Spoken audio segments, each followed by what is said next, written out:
چل رہا تھا، دوسری جانب یہ خبر آئی کہ سیشن جج طارق محمود خان کا جو عملہ ہے وہ تالے لگا کر چلا گیا ہے، اور فواد چودھری کی جو ضمانت کا سمن جاری ہونا تھا اس کو وہ جو ہے وہ نہیں جاری ہوا، اور نمبرز بھی بند کر دیے گئے، اور بالآخر بڑے انتظار کے بعد جو ہے یہ معاملہ جو ہے وہ طے پایا، اور اس کے بعد فواد چودھری کو جو ہے وہ رہا کیا گیا۔ دوسری جانب جو ہے خیبر پختونخوا کے بعد پنجاب کے گورنر جو ہیں انہوں نے بھی الیکشن کمیشن کو خط لکھا ہے اور کہا ہے کہ امن و امان کی صورتحال اور دیگر چیزوں کو بھی مد نظر رکھ دیا جائے، اور ان کو مد نظر رکھتے ہوئے الیکشن کمیشن صوبے کے اندر انتخابات کروائے۔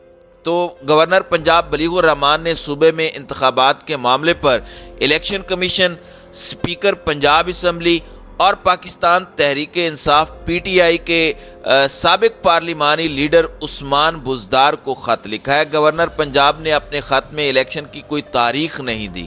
خط میں کہا گیا ہے کہ ملک کی موجودہ سیکیورٹی اور اقتصادی صورتحال کو سامنے رکھا جائے۔ گورنر پنجاب کا کہنا ہے کہ الیکشن کمیشن موجودہ صورتحال کو دیکھتے ہوئے الیکشن کی تاریخ مقرر کرنے سے پہلے تمام سٹیک ہولڈرز سے مشاورت کرے۔ الیکشن کمیشن کو شفاف اور منصفانہ طریقے سے حالات کا جائزہ لے کر آگے بڑھنا چاہیے۔ خط میں گورنر کی جانب سے اسمبلی تحلیل کرنے کی آئینی شک کا حوالہ بھی دیا گیا ہے، جس میں کہا گیا ہے کہ گورنر اسمبلی تحلیل کرے تو آرٹیکل 105 کی شک 3 کے تحت تاریخ دینے کا پابند ہے۔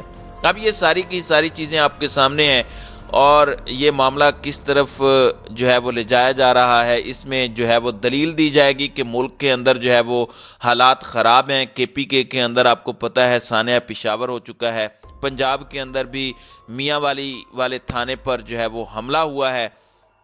تو ان تمام چیزوں کو جو ہے وہ اب وجوہات بنا کر ان جو انتخابات جو ہے ان کو ڈیلے کرنے کی کوشش کی جائے گی۔ دوسری جانب عمران خان کو آصف علی زرداری نے آپ کو پتہ ہے کہ نوٹس بھیجا، جس میں انہوں نے کہا کہ 4 دن کے اندر غیر مشروط معافی مانگیں ورنہ پھر آپ کو ہرجانہ دینا پڑے گا، آپ کو اتنے ارب روپے دینا پڑیں گے، تو اور یہ جو ہے حد کے عزت کا کیس جو ہے وہ چلے گا۔ اب اس پر سابق وزیر اعظم عمران خان کا کہنا ہے کہ آصف علی زرداری شوق سے حد کے عزت کا دعویٰ کریں۔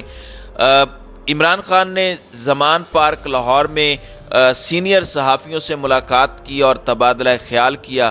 انہوں نے کہا کہ آصف زرداری سے متعلق دیے گئے بیان پر قائم ہوں، سابق صدر شوق سے حد کے عزت کا دعویٰ کریں۔ عمران خان نے مزید کہا کہ حد کے عزت کا دعویٰ وہ کرتے ہیں جن کی اپنی کوئی عزت ہوتی ہے۔ ان کا کہنا تھا کہ اسمبلیاں تحلیل کرنا میری بہترین حکمت عملی تھی، اسمبلیاں تحلیل ہوتے ہی حکومت بند گلی میں آ چکی ہے۔ عمران خان کا کہنا تھا کہ اسمبلیاں تحلیل نہ کرتے تو عام انتخابات نہیں ہونے تھے، 90 روز میں انتخابات نہ کروائے گئے تو آئین شکنی ہوگی۔ انہوں نے کہا کہ ابھی میرا ایک اور میڈیکل چیک اپ ہونا ہے، پھر انتخابی مہم کا آغاز کروں گا۔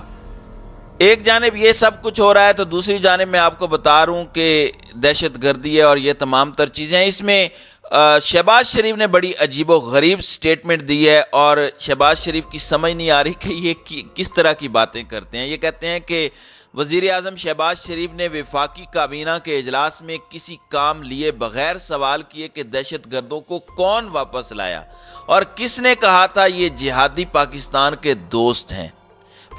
وزیر اعظم شہباز شریف نے گزشتہ 10 سال میں وفاق کی جانب سے کے پی کو ملنے والی رقم کے استعمال پر سوالات اٹھائے۔ انہوں نے کہا کہ 417 ارب روپے خیبر پختونخوا کو ادا کیے گئے ہیں۔ 417 ارب روپے کہاں استعمال ہوئے؟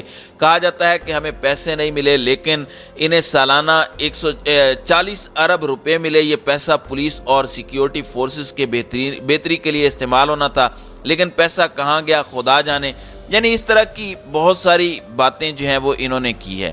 اب یہ کسی بھی طریقے سے اس تمام تر دہشت گردی کا ذمہ دار عمران خان کو ٹھہرانے پر تلے ہوئے ہیں اور اس سارے معاملے کو سیاسی رنگ دینے پر تلے ہوئے ہیں۔ اب عمران خان کا کہنا ہے کہ ملک میں دہشت گردی اور مہنگائی کا ذمہ دار میں نہیں ہوں۔ عمران خان نے لاہور میں کارکنوں سے بذریعہ ویڈیو لنک بھی خطاب کیا کہ میں ملک میں دہشت گردی اور مہنگائی کا ذمہ دار نہیں ہوں، آج میری حکومت ہے ہی نہیں تو میں ذمہ دار کیسے ہو سکتا ہوں؟ برے حالات کی ذمہ دار میری حکومت سے پہلے 30 سال سے اقتدار میں رہنے والوں پر ہے، میں حکومت میں ہوتا تو میں جواب دہ ہوتا۔ عمران خان نے کہا کہ پشاور حملے پر افسوس ہے، تفتیش سے پہلے گورنر نے الیکشن ملتوی کرنے کا خط کیسے لکھ دیا؟ پشاور حملے کو استعمال کر کے یہ الیکشن آگے بڑھانا چاہتے ہیں۔ انہوں نے کہا کہ افغانستان میں امن کے لیے طالبان سے مذاکرات کرانے میں سہولت کاری کی، امریکیوں کے انخلا پر افغانستان میں خانہ جنگی کا خطرہ تھا، افغانستان میں خانہ جنگی ہوتی تو پاکستان متاثر ہوتا۔ عمران خان نے کہا کہ جنرل باجوہ سے کوئی اختلافات نہیں تھے، ہم ایک پیج پر تھے جس کے باعث بہت سے اچھے کام ہوئے، لیکن توسیع ملنے کے بعد باجوہ نے کہا کہ احتساب سے پیچھے ہٹ جاؤ۔ باجوہ نے مخالفین کو NRO دینے کو کہا تو میں نے منع کر دیا۔